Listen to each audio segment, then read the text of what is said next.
Hey guys, what's going on? Welcome back to the Leading Edge Cricket Podcast. It's England watch time. We are getting stuck into England versus the Netherlands. There is this exceptional Test match series going on at the moment. Rich has got sunburn. He's been there for 2 days. Johnny Bairstow's eating ham and cheese and drinking coffee and going and smashing one of the greatest centuries we've ever seen. Whilst a team of English players are on the plane currently, probably even already there, are sat in the Netherlands ready for 3 one-day internationals. So we're going to go through that. We're going to preview that, as well as all the fallout from the England Black Caps series. I am Rob. This is Rich. Welcome to the podcast. Rich, how's the come down from the second Test match? Have you gone from, yeah, I'm on top of the world to, it's a long wait till the next game of cricket I'm going to wait to see. Oh, no, you're off to Amsterdam. I am, yeah. I'm off for the third ODI, so I'll be watching very carefully on Friday, which is tomorrow when we're recording. We record this on Thursday. Yeah, looking forward to it. I'm not too bad. I think I've got a professional's characteristic in one way, that I'm never too up, never too down when it comes to sport these days, but I just lack the ability to have been a professional.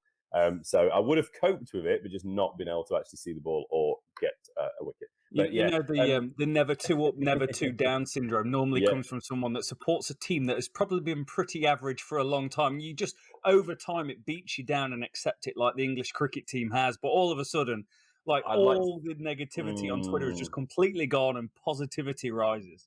I would like to think it's a great characteristic that I've developed myself, but yes, it probably is from all the sporting teams that I have supported. But we have had success in recent years for a number of teams. Hey, just quickly, talking of food, you were talking about Johnny Bairstow and his famous cheese toastie and coffee that powered him to his 136. There was photos of him in a place called Mega Munch in the middle of Nottingham late last night. Ollie Pope with far too much kebab meat. Jimmy Anderson stood at the counter there. Alex Lee's waiting for his takeaway. The lads look like they had a great time in Nottingham to celebrate the win. Good on them, but far too much of the dodgy kebab meat there, Ollie Pope. Not good.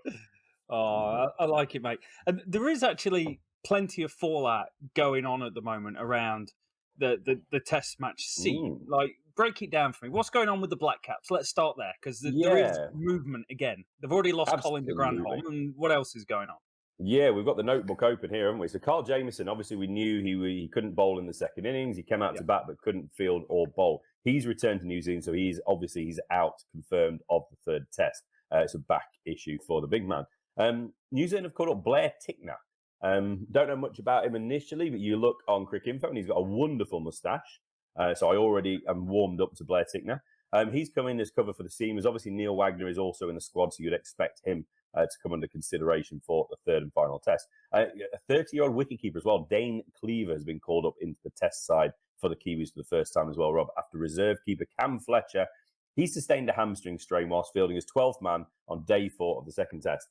New Zealand did not have it good in that Test for injuries, niggles, strains, whatever you want to call it. So that's a little bit of a jiggle with the squad there.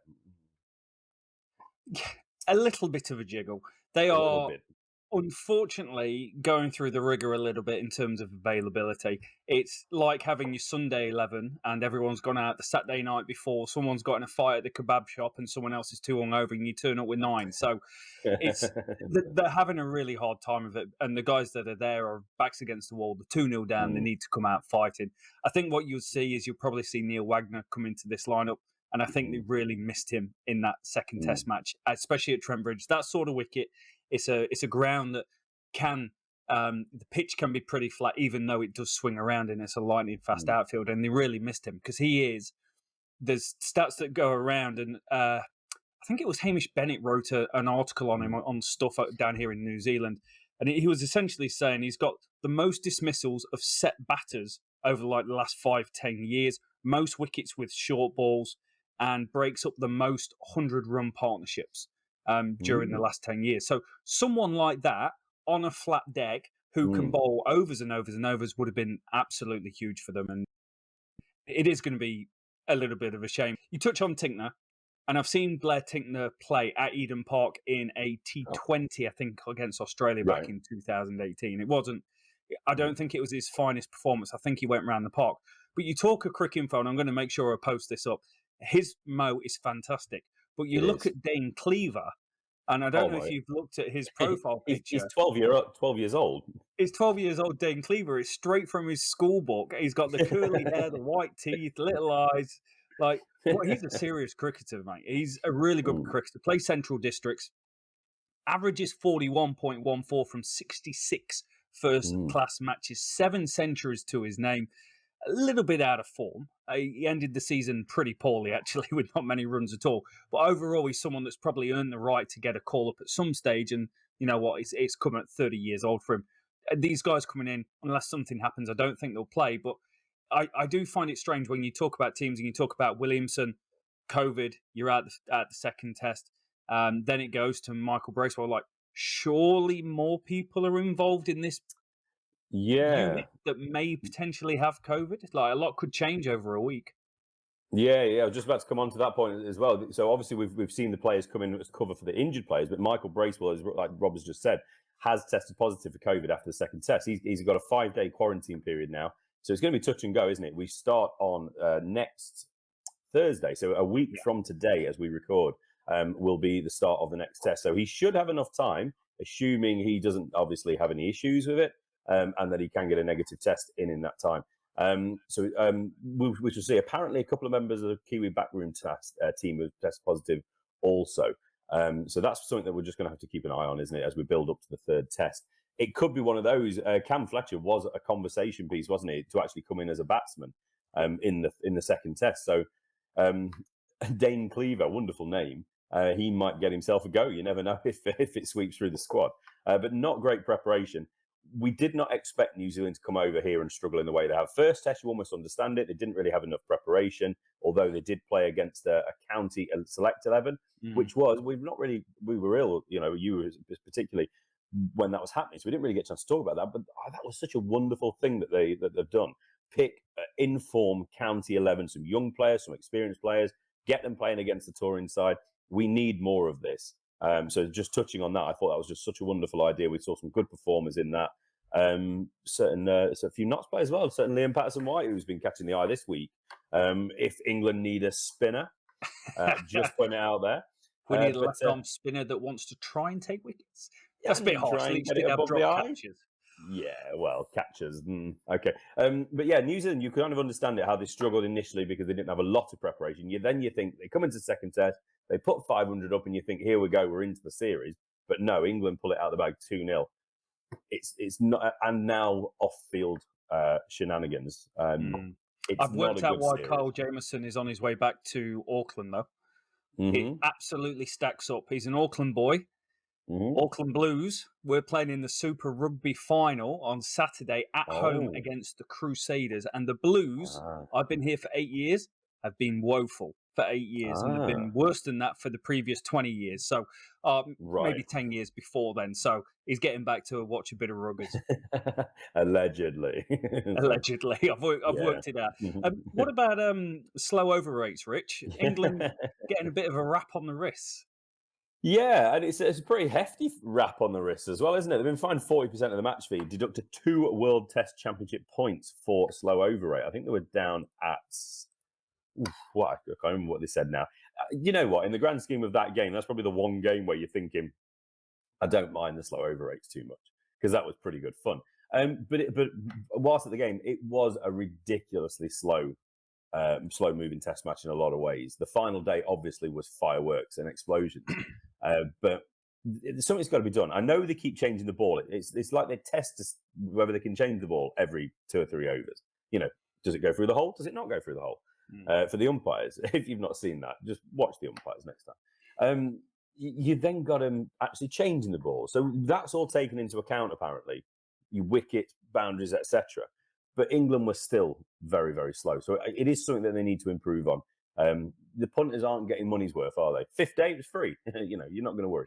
But it does need to be addressed. And, you don't think of it after this test match because of how exciting it was.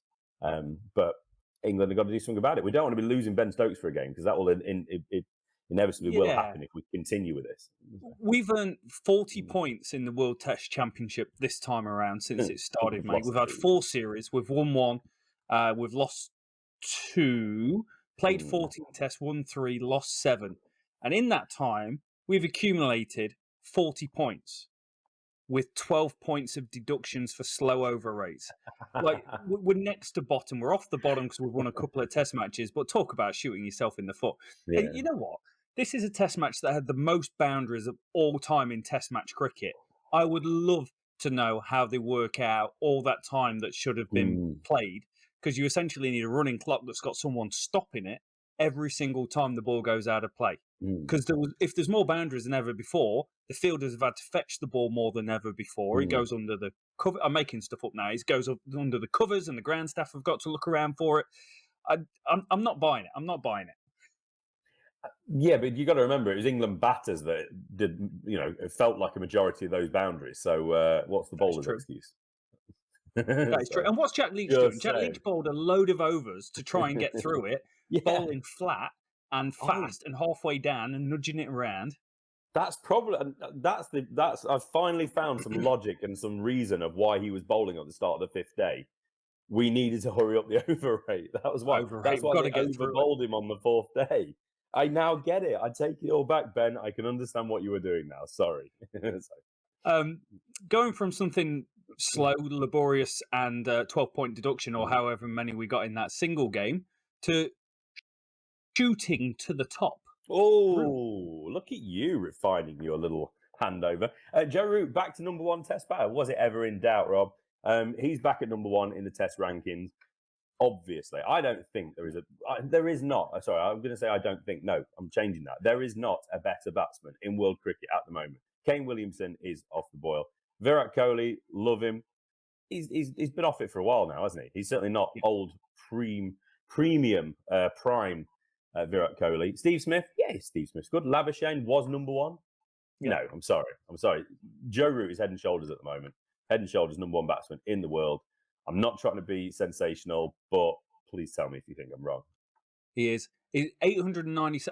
I don't like the world rankings or the player rank. I don't like much, but I particularly don't like the ranking system.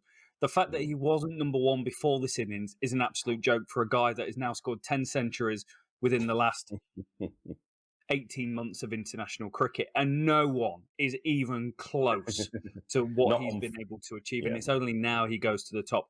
The point I want to make out of all that is not that the rankings suck, that his 897 points he's got actually isn't his career best either.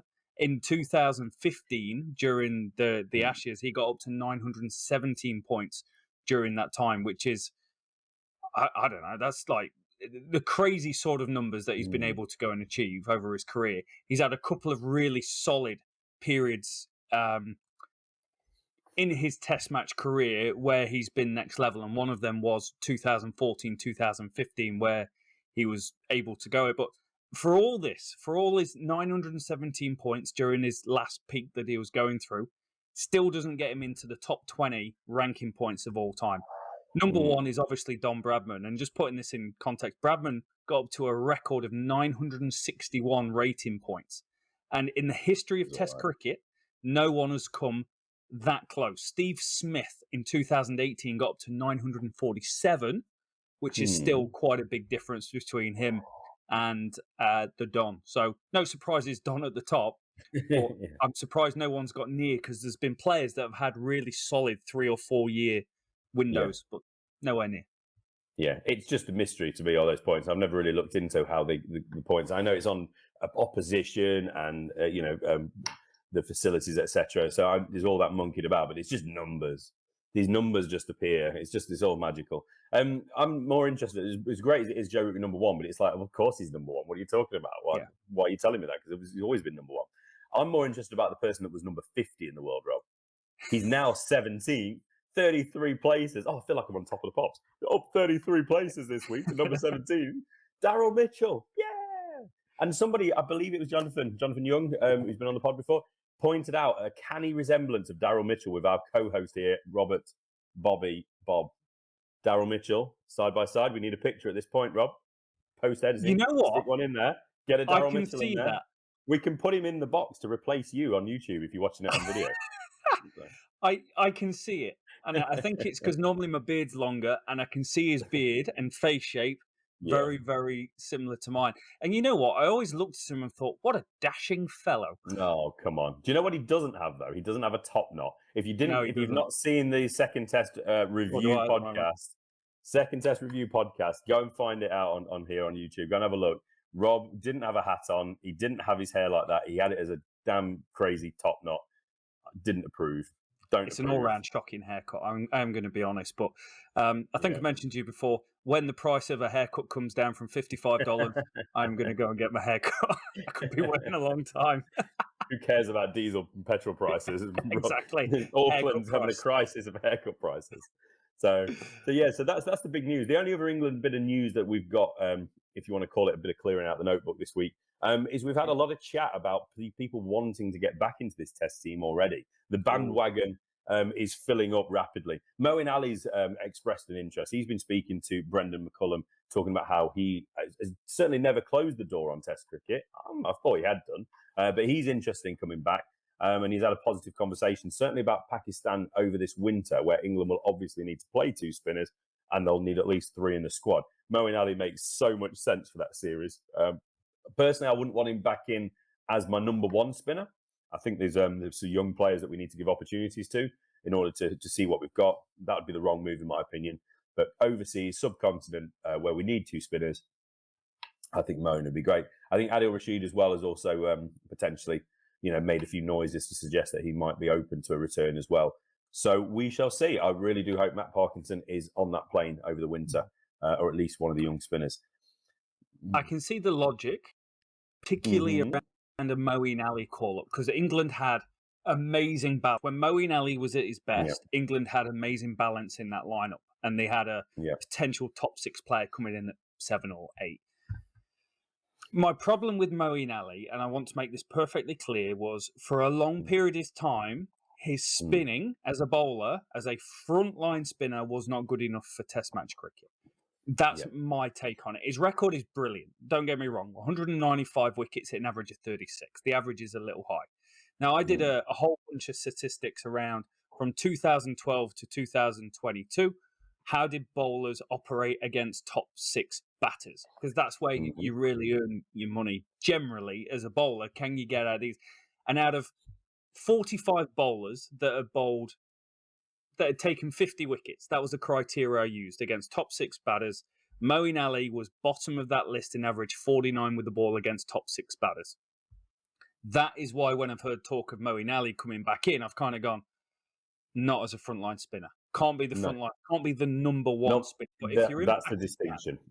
And you need a second spinner, and you need extra batting because the decks are flat. Like actually in Pakistan, Australia versus Pakistan, I think Pakistan batted the longest 4th innings ever in terms of balls. Like it was so dull. It was dishwater. Imran ul-Haq got got 100 in both innings, and he hadn't scored any runs in Test match cricket for 3 years. So it was really flat. So I can see Mo involved in that. But what I don't want to see is Jack Leach get dropped as a frontline spinner and Moeen Ali come in as the frontline spinner after, because I don't think it's the right decision to make. And I don't think it's the right decision to make for Adil Rashid. And I think I've spoke about this before. The guy's almost 35 years old. I see it as a step backwards. For a long period of time, hands down, best spinner in the country. Just didn't play red ball cricket. That was his choice. At 34, coming back in with no red ball relevant experience over the last few years. And the last time he was in the team, he didn't set the world alight. 60 wickets at an average of 39. I don't feel it's the right move. Leach and Parkinson are the best 2 spinners in the country in red ball cricket at the moment, and they're the ones that should get first spinner opportunities. Yeah, that's fair enough. It's interesting to see players wanting to get back involved, though, isn't it? There's a few voices around the periphery. Obviously, we're all very excited about this test setup.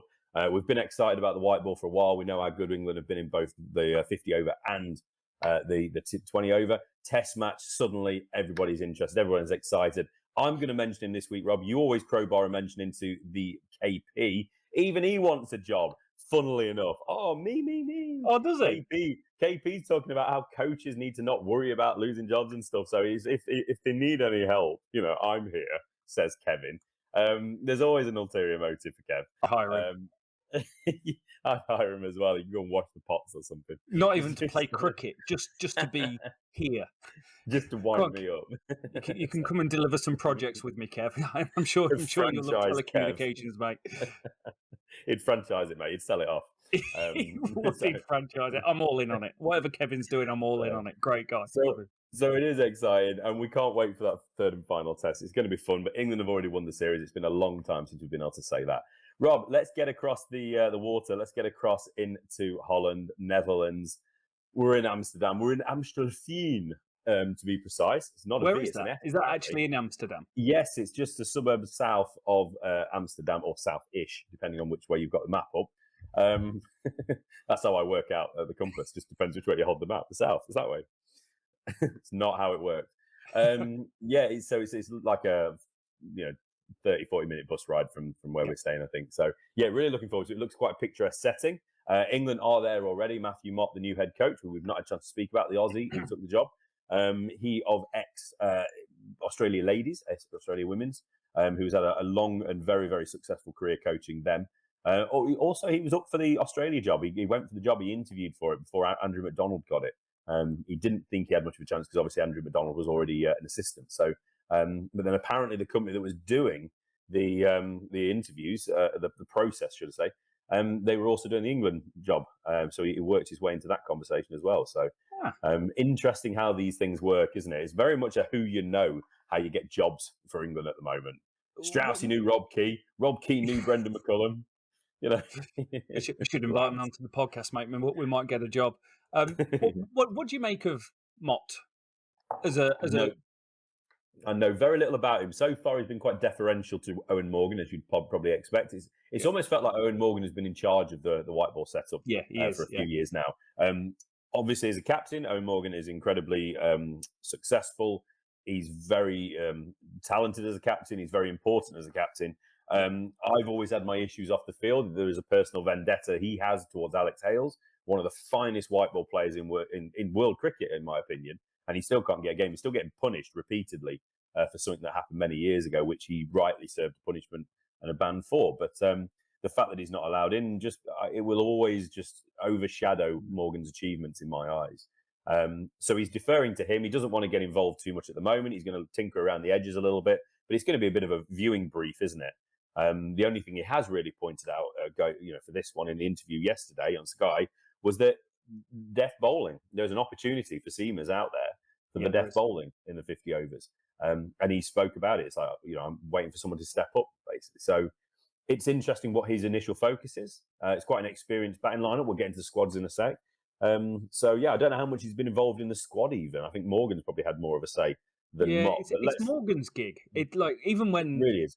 Commentators, when commentators talk about it, it's like it's Owen Morgan's thing, and anyone else is just living in it, and that's absolutely fine. But I think Mott brings a wealth of experience, but also someone that's held in such high regard. Meg Lanning did an interview about him and just said, creates a great environment, great people person, will do anything for his players to help make them better. His attitude isn't, if it's not working, let's go drill them. If it's not working, hey, let's go grab a coffee, let's go take a break, enjoy some time with your family, and kind of strikes a good balance between serious and fun. And he's just as likely to go on WhatsApp and send a dad joke as he is offering some sort of technical advice.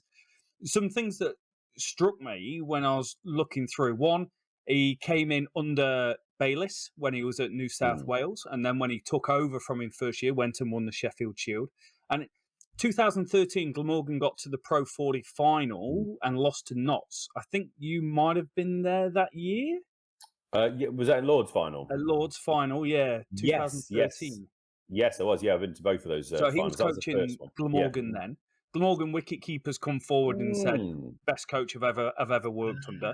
Obviously, as Australian women, they've created a dynasty, multiple Ashes winners, two-time T20 World Cup winners, set the record of 26 straight victories in one-day internationals, 2021 Ashes win. He's got an excellent resume for someone to go and be a coach for the England team. He's done Sheffield Shield, he's done county cricket, he's done Australian international cricket with the women, and now he's going for England one-day international men's. He's also worked with Rob Key in the past. They worked on a cricket coaching exchange back in 2007 or 2008, and he worked with Brendan McCullum in the IPL. So just so much good stuff coming out. And I think the difference is McCullum's come in and he's here, like rock bottom England team, trying to get them going forward. England white ball expectations are really high. Like we feel we should be in semi-final. Correction. We feel we should be in the final in contention to win any competition going around, and anything less than that, like the T20 World Cup we just had, is a little bit of a failure. So it's going to be interesting. It's going to be interesting because it's almost a more difficult team to come in and take control of when you've got established leadership in Owen Morgan and you've got a really good dynasty that's just rolling on. Yeah, absolutely. And it's good that he comes across in the way you've explained. Gone is the age of the shouting and bellowing coaching, which is why I didn't want Justin Langer. As talented as a person, as a coach and everything else, he's not suited to this style over here. I think if Australia want him, then that's fine. Australia is a cool country, but there are some things that they are in the dark ages with. And maybe that sort of confrontational approach is something that's a lot more accepted in sporting culture over there for now. I think this is the way forward. We've seen it in different sports. I've seen it personally at Forest this year. Not personally, you know what I mean? As a fan with Steve Cooper. And it's a different approach. It's about being personable. It's about being open door. It's about being on a level with players as well, isn't it? And understanding them and having that empathy. And creating a good dressing room that manages itself. You don't have to love everybody you're playing a team with, but if you can all get on and all understand each other's perspectives, including the coaching staff to players and back and forth, you're going to have success, aren't you? It's great as well that he's got a solid relationship with McCullum from the off. It's going to be clear communication, isn't it? There's not going to be confrontation there when we're talking about who needs who. There's going to be times when the white ball needs test players, or they need to prioritise test players, and vice versa. There's going to be times when test players cannot even be considered for any of the white ball stuff because of what's coming ahead. So there's going to be those demands that are placed upon the two coaches, and it's how they get through that to make sure it does work. We've not had the split coaching for a number of years now, have we? It's got to be the way forward. It just has to be. So it has to work. It's as simple as that, and they've got to make it work. So yes, so we are in. Sorry, go on, Rob. I was going to say Rob Key's got a little bit of stroke of genius going on about him at the moment, hasn't he? He's making good decisions. You know, the Stokes one was an obvious one, but McCullum wasn't obvious. But he's pairing mentalities and abilities together to go, okay, so if this is who we want to be, who fits the mold of what we want to do? I really like it. I like his decision making so far. It seems to have been good. It's a little bit outside the box thinking, isn't it? Which is good. Obviously with any decision, let's see how it is in 6 months, in a year's time, before we make too much of a judgment. But initially, early, it seems good. We don't know anything about Mott performance on the field yet, and I don't think we can allocate anything positive or negative in this series to Mott. Really, it's too soon, isn't it? Yeah. But we'll see down the road how they go. The only slight concern I've got is that there is a little bit of that, you know, Rob Key. Oh, I had a chat with Baz, Brendan McCullum. You know, maybe you should go for the job. You know, that sort of stuff. You just want to make sure that there is a nice open process. Let's make sure we've not missed any really good candidates by going for somebody we think is going to be a good candidate that we know. Yep. We will withhold judgment, but early returns certainly on McCullum have been exceptional, and Stokes obviously. Right, Rob, we are in the Netherlands. We've moved over there Friday, so tomorrow is the first ODI. As you say, a little stadium called Amstelveen. I believe it'll be on Sky. I should hope it will be. We then follow up on Sunday, and then Wednesday when I will be in attendance. Looking forward to it. As long as EasyJet don't cancel me. They seem to have a habit of doing that at the moment. Supporting Matthew Mott, though, it's quite interesting, Rob. We've got Mark Elaine, who was also over in West Indies with England for a little while, and Neil Colleen, a couple of old names from county cricket. They're helping the coaches out alongside Richard Dawson and Carl Hopkinson. So let's get through the squad, Rob, and then we'll start picking a bit out. So we've got Owen Morgan as captain, Moeen Ali, Josh Butler, player of the series from the recent IPL, is back.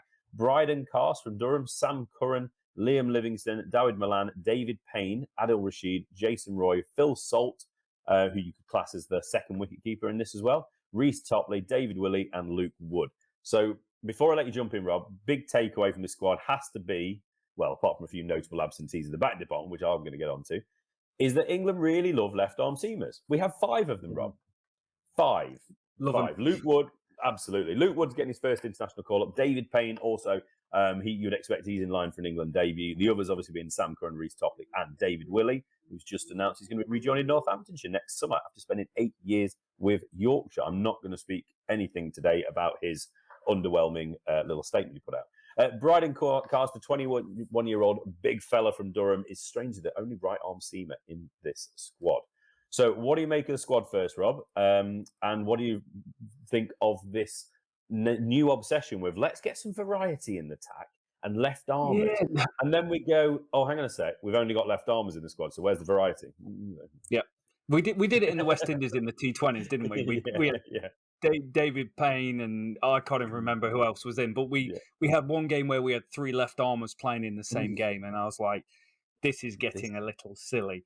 I am happy to see, and I think he'll get a go, because if I think of England white ball cricket, predominantly at the moment you see T20 cricket. One day feels like a dying format a lot because it's not played very often anymore, particularly with the T20 World Cup happening so often at the moment. So you think of where are the gaps in the England white ball team? The gaps for me, given the amount of injuries we've got, is generally around death bowling. Like, we struggled in the T20 World Cup with Chris Jordan was pretty average. Tim Mills wasn't always firing, particularly at the death. David Payne may well be the answer to all of our problems, something I didn't think I'd be saying a year ago. 17 wickets at an average of 10 in the Blast this year. Toured the West Indies, didn't get a game, but constantly overperforms. 30-odd years old, plenty of experience to go by. Wouldn't surprise me if England want to use him, and it wouldn't surprise me if England want to see him at the death as well, because he can bowl that role for his county as well. So I think I like that selection, and I also like the continuity of Bryden Cars coming in, because remember a couple of years ago, Pakistan, the whole team's wiped out. In comes a brand new one-day international squad. Cars got 3 one-day internationals, took 5 for against Pakistan in that. But the interesting thing about Cars, and I scratch my head, is he's only played 10 List A games in his whole career. Whole career. And that's 3 crazy. Of them were one-day internationals. All the other stuff is either 4-day cricket or it's T20 cricket. So that might be more of the norm, particularly going forward with the 100 and the impact the 100 has on the schedule, with the good players playing in the 100 and not playing in 40, 50 over cricket. So that's going to be really interesting. Two more things to touch on. Phil Salt in the order. Salt, incredible in the PSL, incredible in the T10. Wherever he goes, whatever he does, he touches it, it turns to gold. Not having a great Blast this season. He'll get there, though. He always does. But he has performed well in first-class cricket, batting in the middle order. Now, one of the problems I had was he played T20 cricket for England in the West Indies. He got 50 in one game. The other games, he was batting down at 6 or 7. That's not Phil Salt. Phil Salt is an opener in white ball cricket. He's, I don't know. I see him as like the next. It's not the next version of a Johnny Bairstow opening for England or a Jason Roy opening for England, but it's someone that can open for England and could be like a career, generational, like 10-year slot sort of player. Scored a 50 against Pakistan when he came in the one day a few years ago. I want to see him open. I want to see him bat, and I want to see him bat with Jason Roy, who is absolutely red hot. Just scored 81 against Middlesex, 50 against Sussex in the game before that. 98 one-day international show. He should tick up 100 ODIs for England while he's away. And I think he's one of 5 or 6 players in the world that average over 40 and have a strike rate of over 100 with 3,500 runs to the name. So you're talking absolutely insane levels of just success. And one of the other names on that list is Johnny Bairstow. So that's how high a regard that Jason Roy is in, mate. Yeah, absolutely. Yeah, it's going to be interesting to see who plays where, who gets the opportunities. Phil Salt, like we spoke about previously, didn't we, over in West Indies and other times. We want to see him at the top of the order. That's where he plays, certainly in T20. We'll see where they line him up in here. He's had a really good county red ball summer so far as well, keeping wicket. He's almost, he's turning himself into somebody that will be in consideration if they need to turn to somebody else with the gloves, batting a little bit, in that sort of wicket-keeper slot for Lancashire in red ball. Bryden Cars, I typo. As soon as I said he was 21, it was like, hang on, I said, that's not right. That's a typo. He's 26. I've knocked 5 years off him. He's been one of them players that feels like he's a young up-and-coming player, so that's why it probably rolled off so easily to me. But he is actually 26. Port Elizabeth-born fella as well. The big Durham man is. 26, also the same age as Luke Wood. I would have probably said Luke Wood was older than that. Isn't that a strange one? Yeah, I would. He's been around a long time. Player. Yeah, it feels like he must have come through quite quickly. But he's another seamer that Notts have let go over the years, who just didn't get opportunities. So he made the move. Fair play to him. But a really, really talented player. He's put a bit of pace on as he's got older as well. He can Useful bowl with the about bat. 90 at his best. Yeah, absolutely, and very handy with the bat as well. So interestingly, though, just looking on Cricket Info, just scouting it around this breakfast, he's not played a list day game in 3 years. His last one was 2019 for Notts. He's not played one since he joined Lancashire, which is quite strange. So he's basically said, look, it's a bit like T20, isn't it? So it's not that different. But this is what's going to happen. The more and more we put to the background the Royal London One Day Cup, the 50-over competition, which replicates ODIs, the more it's a second team competition almost, the more we're going to have players coming in saying, well, I've not played a list day game. I've not played a 50-over game in a couple of years. Liam Livingston kind of falls into that a little bit because you think how box office he is. Like, he's the hottest commodity hitting a cricket ball in T20 cricket, franchise cricket, in front of Tim David. Don't care what anyone says. Way in front of Tim David. Different levels of continuity and success. 17 T20s for England. I've questioned his ability to bowl spin and be the fifth spinner for England full time. I see him more of a Glenn Maxwell way. Some days you might get 3 overs, some days you might get 1 over out of him. But his batting is absolutely game changing. 158 strike rate in his T20 career so far. Also 12 wickets at an average of 19. Now he's played 3 one-day internationals for England, and in that time he's bowled a little bit. So I want to see how we use him in this sort of situation, because you do have Adil Rashid. You've got frontline spinners there. How do we use him? Do we use him? You know, it could change the balance of the team if you've got someone that can give you 5 overs.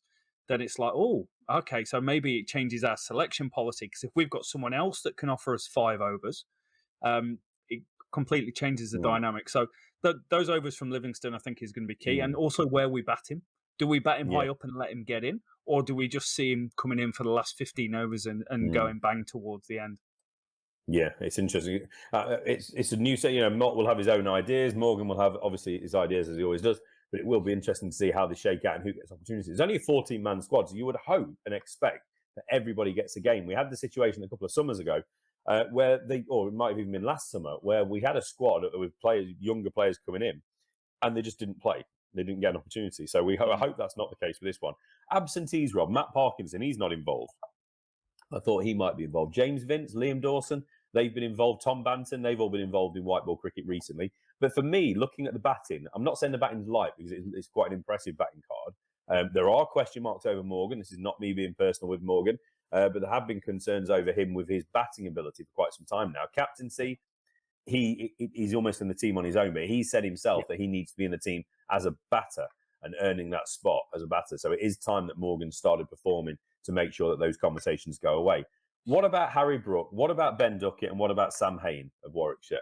None of those are included. We're not really giving an opportunity to some of these young players that, in my opinion, are kicking the door in, picking it up, tearing off his hinges, picking it up, throwing it into the room and sitting down and having a cup of tea. That's how much they've been kicking the door in for these opportunities. And they just don't seem to be able to get it in any format at the moment.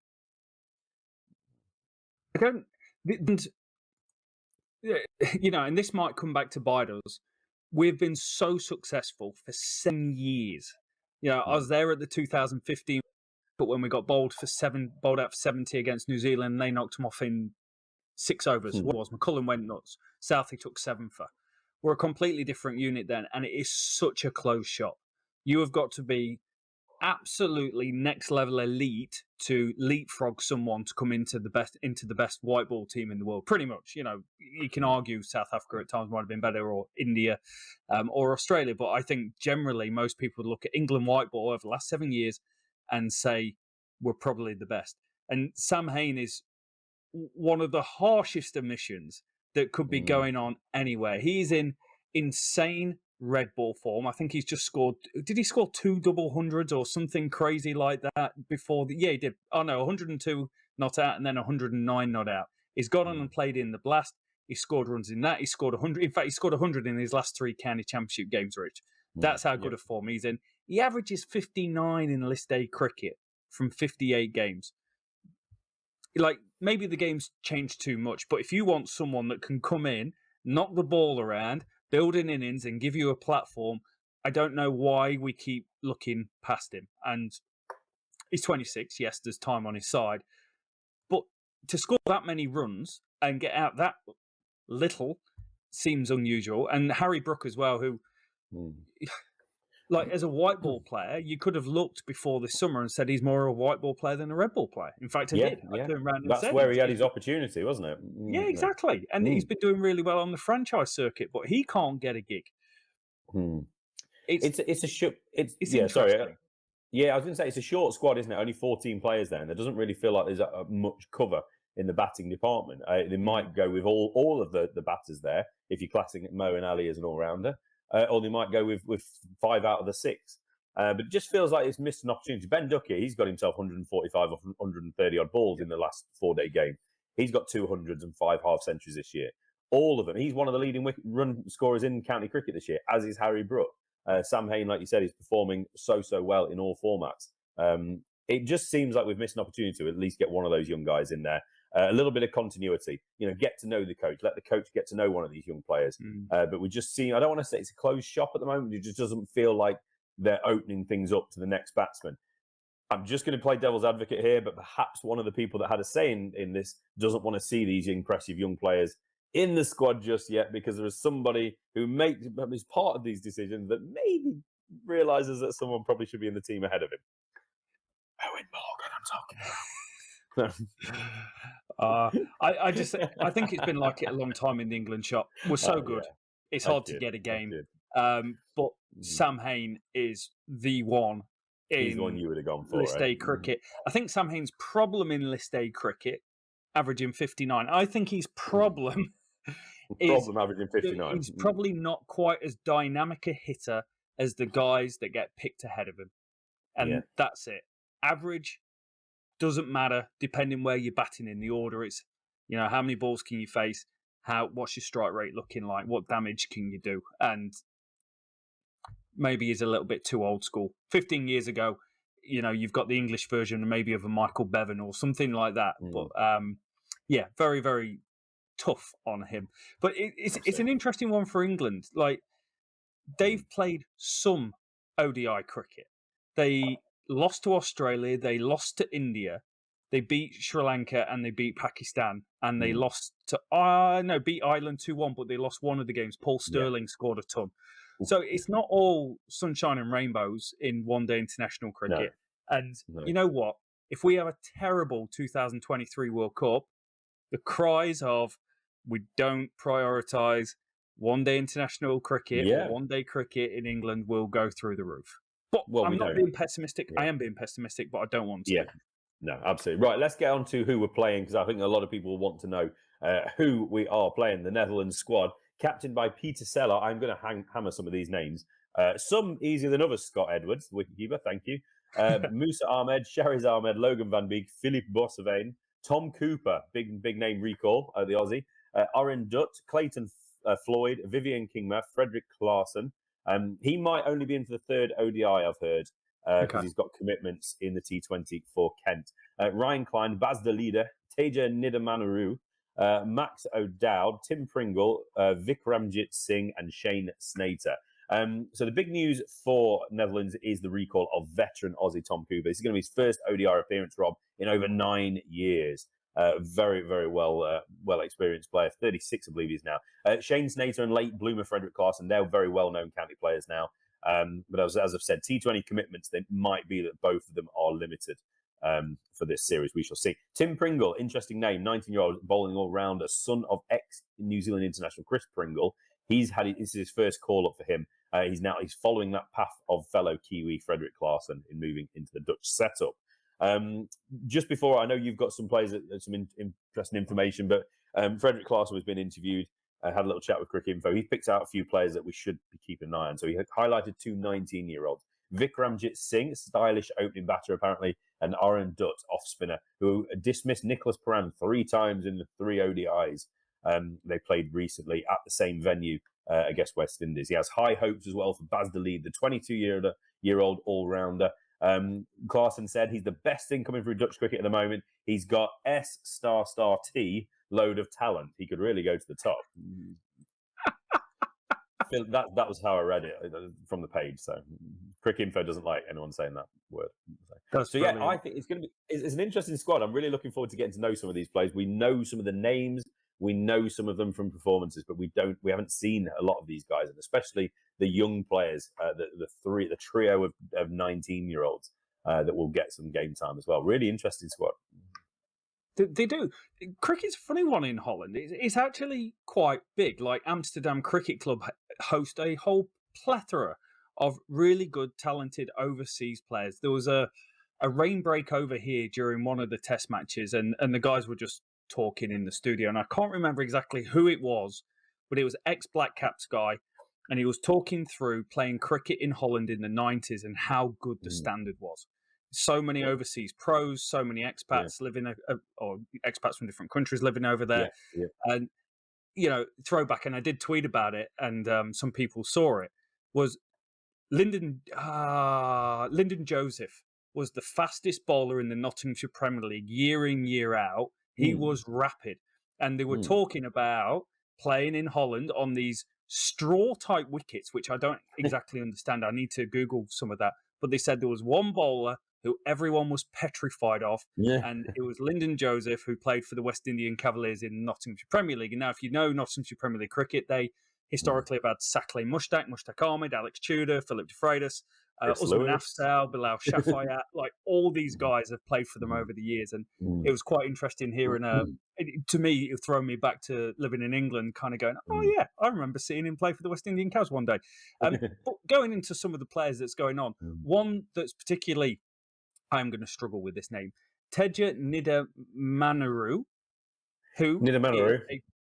well, say it like you know it, Rob. Just go with confidence. It might be wrong, but just be confident. Nidamanaru, mate. Nailed it. Who is a product owner for a software company in Holland, which is great. And he works with Steven Mybra, who used to play for Holland as well. Not that I've been checking him out on LinkedIn, but I found him on LinkedIn by searching his name. Now, this comes from Andrew on Twitter. Everyone knows Andrew, but at Short Fly Slip. He's a Kiwi guy, and he posts virtually every single day about Kiwis playing around the world, and it's always worth following him because, he's a wealth of knowledge. And this guy scored 58 not out on his ODI debut for the Netherlands against the West Indies. He was born in India but moved to New Zealand when he was about 4. He attended Mount Albert Grammar School, which is in Auckland, one of the big schools, and he took all 10 wickets in an innings. Now, he's not really bowling for the Netherlands, he's scoring runs, but he took 10 wickets in a school game against Auckland Grammar, which is, one of these schools in Auckland. Played for Cornwall 2017-18 and a bit down in Dunedin, and scored a 50-ball ton after dislocating a finger against Takapuna in the National Club Finals. So gritty. Hell of a player, gritty, intelligent, working in software, probably having a great time living in the Netherlands as well. But I thought it was really interesting. Guy who's took 10 wickets, then goes and scores a ton in the National Club Finals. Obviously a very talented guy, and 50-odd on debut as well. Max O'Dowd is very, very local. Went to the school just around the corner from me. He gets in via a Holland or a Netherlands mother. He's in good form, 39, 51, 89 against the West Indies. He had a really poor T20 World Cup, and I had high hopes for him because he does go in and absolutely bash it when he gets going. Great strike rates, 124 strike rate in T20s, 70 strike rate in one-day internationals, an average of 44.83. A lot of those games are against minnow-type countries, but it'll be good to see him go and do a little bit more. Scott Edwards is the highest run scorer they've got this calendar year, 25-year-old, born in Tonga, grew up in Australia with a Dutch grandmother, and was about to go in and do some apprenticeship when he got a call going, do you want a game of cricket, mate? And since then, his life's been turned upside down like the Fresh Prince of Bel-Air, 323 runs at an average of 35, strike rate is 75. And the other one was Shane Snater, who you've called out already, but Zimbabwean-born Dutch cricketer, 2 ODIs to his name, cousin of, and I said this on the podcast previously, Jason Roy. So he will be having a family affair in this game, 17 wickets at 22 in the county championship this year. And on the championship preview pod, one of the championship review pods, I remember, I think I was talking to you, and I said, I want to see how fast this guy bowls, because he has got a sneaky ability to just pick up wickets. He looks really talented. I'd like to see him more in white ball cricket. Hey, he's in white ball cricket and he's playing against his cousin. He's dangerous with the bat as well. But he scored some lower order runs, hasn't he, as well? So that's going to be interesting. And obviously Frederick Clarkson of Kent, late bloomer Kiwi, came over again on that same. Seems like there's a lot of New Zealanders that moved over from the Netherlands generation or two back. He was one of the leading wicket takers in T20 Blast last year. This is a dangerous guy. This is not a pushover team. There are some unknown quantities in these young players. We don't know. They could turn into the next Sachin Tendulkars or whatever. We don't know yet. You don't know. So they're not a team to be to push one side. I think there's plenty in the bowling attack, assuming everyone's available. And yet, it's not like Netherlands hasn't ever given England the hurry up. Only twice in World Cups, 2009 and 2014, where they overcame England. So who knows? Who knows? They did lose 3-0 to West Indies recently. They lost 3-0 to the West Indies. They lost 3-0 to New Zealand and 3-0 to Afghanistan this year. So they're 0-9. They lost 3 times in Doha. They lost 3 times over here. They got hammered by the Black Caps. Will Young, I think, got 2 centuries in that series. But the ones against the West Indies, they only lost by 20 runs in the first game at Amsterdam, where the second and third games are at, and then 5 wickets and 7 wickets in the other one. So it's not going to be a pushover. No. We'll go on to predictions, but I expect England win 3-0. And I think most people would expect England to win 3-0. But part of me, whenever I watch sport, and, with die-hard England fans, if you're playing against a minnow, I don't just want to see them absolutely bowl them out for 80 and then win by 10 wickets. I want to see a game of some description. I want to see a Paul Sterling innings. I want to see that sort of stuff that you saw against Scotland when, was it Callum McLeod or Carl Coates hit 100 odd and Scotland went and beat England in a one-day. I want to see that. Maybe not the same outcome where they win, but I want to see some sort of competitive game. And I'm really quite hopeful that the Netherlands are going to get that. And it should be a cracking atmosphere. Netherlands, England, there'll be heaps of people going over. Oh, absolutely, yeah. We went for the Wednesday because we thought the Friday and Sunday might be a little bit stag do-esque with the crowds coming over from England. So we're trying to go for the calm version. But probably it'll be rain. That'll teach me. I mean, they were competitive, all 3 games against West Indies recently. The highest score on this field, on those 3 ODIs, was 308, lowest being 214, which was Netherlands batting first in the second game. So they did put a pretty good account of themselves, apart from that second game, which is a little bit under par. But it does seem like a pitch that, and a facility that should put up a good game of cricket, some good scores. It's whether or not Netherlands, if they're batting first, can push up to that 300 plus in order to really put some pressure on England, because it's not the world record scores, but that in these days we keep pushing the boundary, don't we, of what's a normal score in 50 over cricket. But that's a challenging total, especially if you lose early wickets, and who knows with the new ball. We saw the associate teams in the World Cup qualifiers, didn't we? Some of those bowlers, just because they're small nations, doesn't mean that somebody can't get on a roll with the new ball and rip through a team or rip through a top order. So England are going to have a little bit up against it. It's a different condition, it's something they're not used to, not a facility or a place they've played against players they've not played against. So they don't have all the stats and all the tactics and the working out of what we do to this guy, how we face this guy, what he does with this. They're going to be learning on the fly, aren't they? So it is a challenge, and I really, really am looking forward to it. It is going to be on Sky Sports. I just double checked, assumed it would be, but you will be able to watch all 3 games on Sky Sports. I'm really looking forward to it now. I've got my suitcase out. I'm ready to get packed. A few days in Holland. There's a bit of sightseeing. A bit of sightseeing and a bit of cricket. I mean, how can you turn down an opportunity? Hopefully you have a nicer, not nicer time, but we went on a cricket tour to Amsterdam to watch Warwickshire versus Netherlands. I think they were called Holland in the competition, but when they used to play in the English, 40 over, 50 over competition, we went over, it rained, we never left the pub. We had 4 or 5 days just absolutely on the sauce in a bad way and barely made it home. Yeah, we did. So the game was Warwickshire against Holland, wasn't it, in Rotterdam? We was in Amsterdam and we got the train to Rotterdam. And because there was a bit of rain around, we never left the pub, as Rob said. And then we went back to Amsterdam. And by the time we got back to Amsterdam, the game had started. Yeah. So far, we have not watched any cricket in. No, we watched it on the big screen back in Amsterdam after taking a train. Exactly. There are many more stories about that trip, which we will not be sharing. No, definitely not. It's a family show. So thank you so much for listening, everyone. You can find us on every single podcast platform going around. We're available on YouTube. If you are not watching us on YouTube right now, you can find us on there.